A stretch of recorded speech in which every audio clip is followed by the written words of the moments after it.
BJP का सिकंदराबाद लोकसभा का उम्मीदवार किशन रेड्डी, जो माजी में गूंगा हुआ करता था, तोता था, अब वो भी जहर उगलने लगा और वो भी एक बयान दे रहा कि हाँ, मरकज में अगर से बीजेपी की हुकूमत आएंगी तो हम मुस्लिम रिजर्वेशन को रद्द कर देंगे। किशन रेड्डी, ये तुम्हारे बाप की जागीर नहीं है, ये मुल्क तुम्हारी बाप की जागीर नहीं है, जो बोले फैसला तुम ले लेंगे। ये दस्तूर के बिना पर चलता है ये मुल्क। इंडिया एम्प्लॉयमेंट रिपोर्ट 2024 का ये कहना है कि नौजवान जो पढ़े लिखे हैं उसमें 32% नौजवान बेरोजगार है।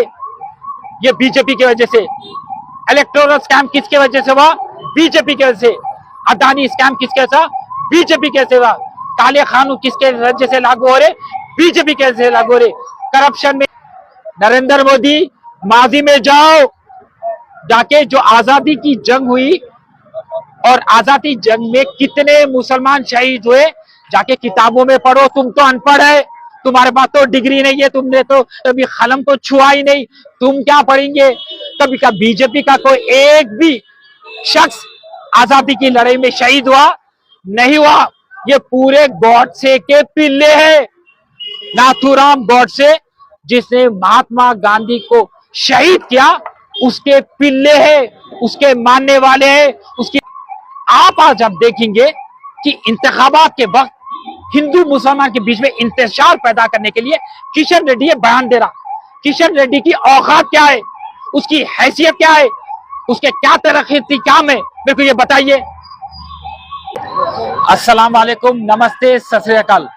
आज हल्के नामपल्ली में सिकंदराबाद लोकसभा के कांग्रेस उम्मीदवार दानम नागेंद्र अन्ना का पदयात्रा था और नामपल्ली की आवाम ने दानम नागेंद्र का इस्तकबाल फूलों से किया, प्यार से किया और अल्लाह के फजलो करम से ये पदयात्रा बाखूबी तरीके से कामयाब हुई।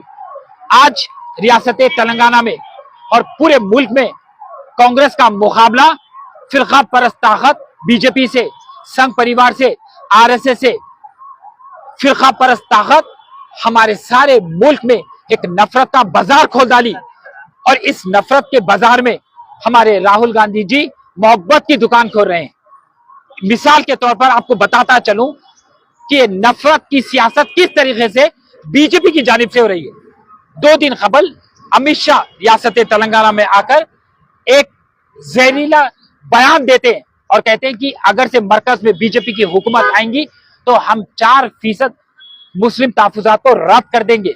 उसके बाद में बीजेपी का सिकंदराबाद लोकसभा का उम्मीदवार किशन रेड्डी, जो माजी में गूंगा हुआ करता था, तोता था, अब वो भी जहर उगलने लगा और वो भी एक बयान दे रहा कि हाँ, मरकज में अगर से बीजेपी की हुकूमत आएंगी तो हम मुस्लिम रिजर्वेशन को रद्द कर देंगे। किशन रेड्डी, ये तुम्हारे बाप की जागीर नहीं है, ये मुल्क तुम्हारी बाप की जागीर नहीं है, जो बोले फैसला तुम ले लेंगे। ये दस्तूर के बिना पर चलता है ये मुल्क। डॉक्टर BR अंबेडकर जो दस्तूर लिखे उसके बिना पर चलता है। और मैं पहले से कहते हुए आया कि कीचड़ में कमल खिलता है, पर हाल हकीकत में कमल ही कीचड़ है। आप आज आप देखेंगे कि इंतखाबात के वक्त हिंदू मुसलमान के बीच में इंतशार पैदा करने के लिए किशन रेड्डी ये बयान दे रहा।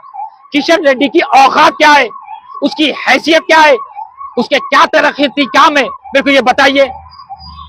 माजी में वो सिकंदराबाद का MP था, कभी उसे रुख किया सिकंदराबाद की तरफ, कभी उन्हें तरक्की काम को अंजाम पहुंचाया, कभी फंड्स लाकर वो तरक्की के बारे में सिकंदराबाद के सोचा नहीं सोचा।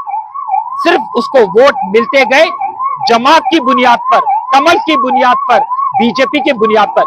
इसका खात्मा करना है और हम वादा करते हैं कि इस इंतखाबात में हम बीजेपी को धूल चटा देंगे। किशन रेड्डी, तुम जो ये बयान दिए, याद रखो ये बयान तुम पर बहुत भारी पड़ने वाला है। कुल मिला के सिकंदराबाद हल्के में 6 लाख से भी ज्यादा मुसलमान है और इंशाल्लाह वो 6 लाख से भी ज्यादा मुसलमान ने अहद कर लिया कि हम एक तरफा कांग्रेस के हित में वोट करेंगे और तुम्हारी जमीन खींच देंगे, तुम्हें मुंह के बल गिरा देंगे। तुम जहर उगलते हो, हमको अच्छी तरीके से पता है कि तुम्हारे से बिच्चों के दम पर पैर कैसा रखना। और मैं सारी आवाम से गुजारिश करता हूं कि बीजेपी नफरत की सियासत करती है। आप आज देखेंगे कि सारे हिंदुस्तान में किसान परेशान, नौजवान परेशान, खवातीन परेशान, कारोबार करने वाले परेशान, मजदूर परेशान, माशियत तबो ताराज है।